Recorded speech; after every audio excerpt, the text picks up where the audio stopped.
My office on campus is in the best place in the whole world. It's in the library.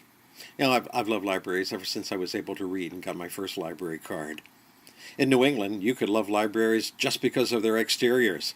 It seems that most every little town has a library, and each has its own special wonder. Someday when I retire, I want to produce a coffee table book filled with pictures of New England libraries. When I weary of grading papers, I leave my office, my hole in the wall, and I go upstairs just to roam the stacks. I love to pull an old book off a shelf and see when it was last checked out. Now, being that our college is over 120 years old, it's not impossible to open a book with the last checkout dated 40 or 50 years ago. It must have wondered if anybody would ever want to open it again and find its treasure. It's sort of like an old person who wonders if they have anything left to offer anyone.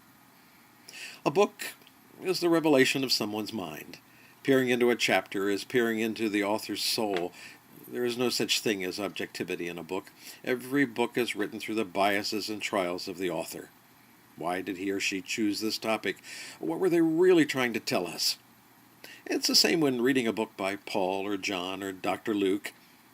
The next time you read one of the parables of Jesus in Luke, read it again in Matthew, or vice versa, and ask yourself why the subtle differences.